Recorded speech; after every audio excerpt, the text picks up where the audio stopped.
What's your rank? Major.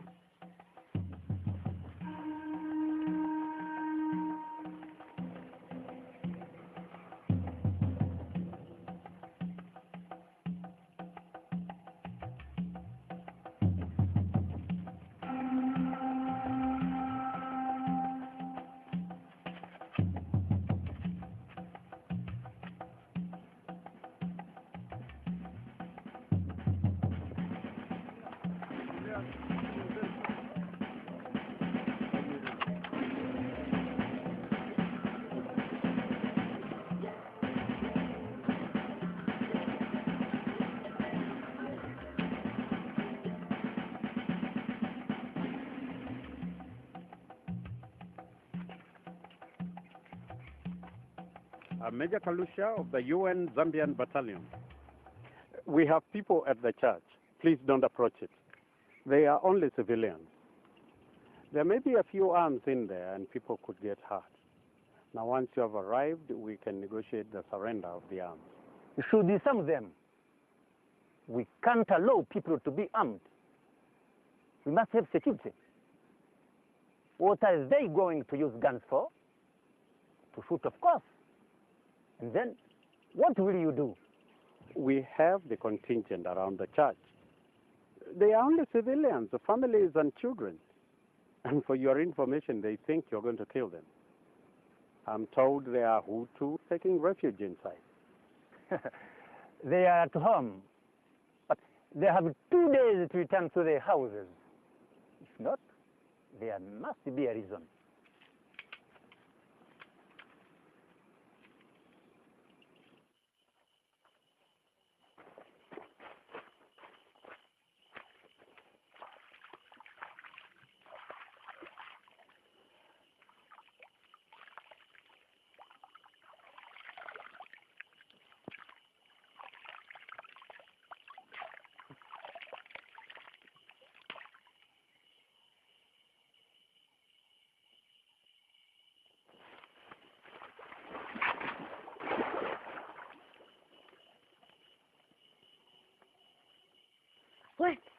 Wait, haguruka.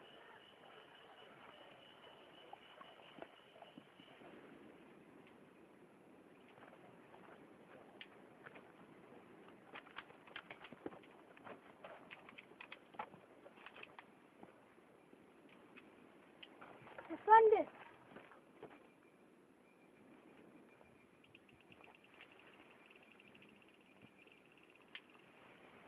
Dushaka kutwereka inzira ijya mu mujyi. Umaze gufata icyo kurya, ugomba guhita usubirayo. Sinshobora gusubirayo. Ubu uri mu ngabo. Ubu ndakuyobora. Ugomba gukurikira amategeko. Ubirenzeho, wahanwa gisirikare. Ukaba wanaraswa.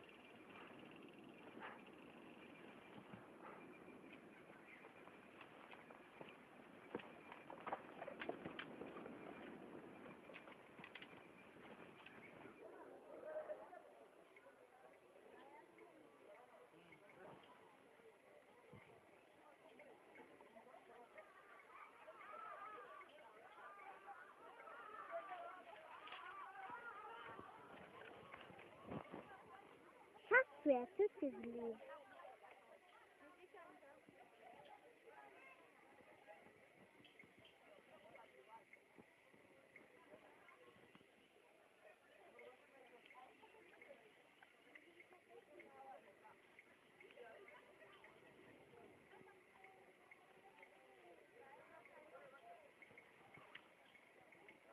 Did you see what happened? They put all the Tutsis in the ground and in the pit latrines.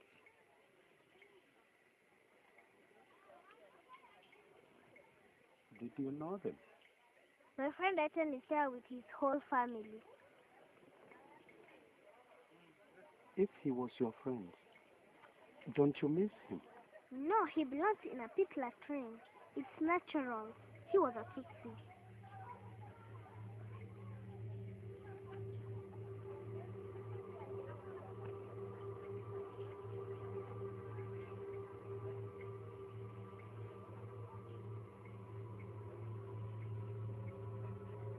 They killed all the Tutsis because because Tutsis smell bad, and the church smells bad like them. Dear little girl, I don't know who has been teaching you these things, but whoever committed these crimes will go to prison. Do you understand that?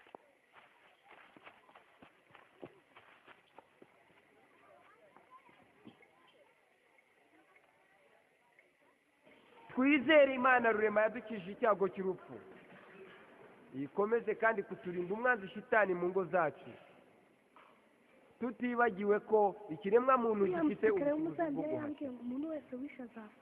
ceceka wagombye kumva uyu mwana wowe ntuzi no kurera rwose wanze no kudufasha nyamara wari mu migambi yo gusahura abaturanyi bawe b'abatutsi. ntabwo ubwira tugifite bazaturimba none n'amahano mwakoze. twakoze iki uzababwira si iki nta kintu twakoze si ukubera ubucucu bwanyu kuba turi muri ibi bibazo ntawe ushobora kujya twese tugomba kuguma hamwe ntimushobora kutubuza kwigendera.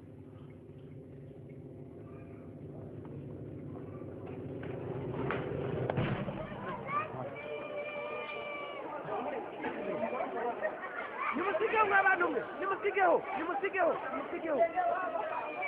muri mu biki mwabikora kimwe by'abicanyi tugiye kuramutse ushaje kuturamira twavugana twakutubuza se kandi mwishe abatutsi murabamara wakigariwe warishe nasanze wica umuturanyi wawe none ngura umwere twese tubabere cyangwa se ubwo nari nabiganira ziba inyenzi nizigera hano zikabona ibyo mwakora zizatumara twese wakigwariwe ubu se rero utegeka twarishe tugomba no kubyishingira atari ibintu nkamwe by'ibinyabwoba ko tugomba kuva hano musubire inyuma ntaho mujya.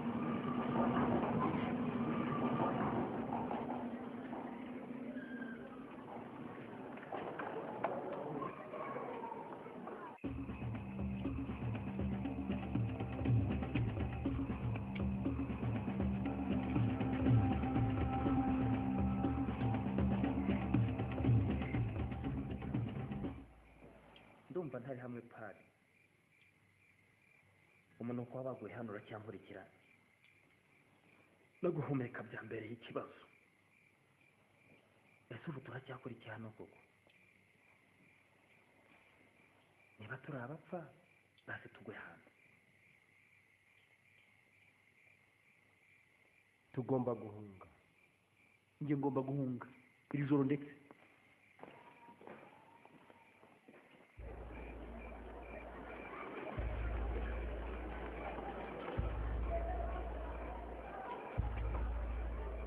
bombi imbere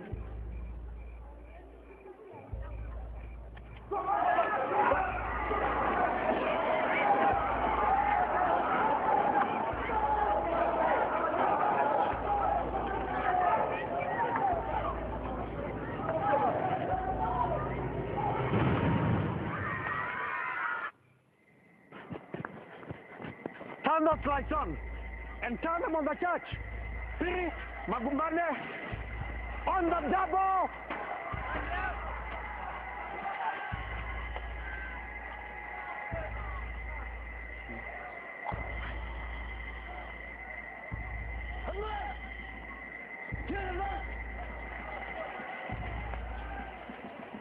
Sugar, tell your man to stand down. Okay, boys. Marsuri ya mbere buryo Marsuri ya kabiri ibumoso Marsuri ya gatatu inyuma Ratugame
Good morning, Father. I guess you know why we're here. My name is Dr. Reg Scott. I'm from the United Nations Pathology Department. You'll have to get permission from my bishop as well if you think you are going to be digging up this I think you'll find that this letter from the minister will do just fine, Father. No.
icyo wabyaye ni umukobwa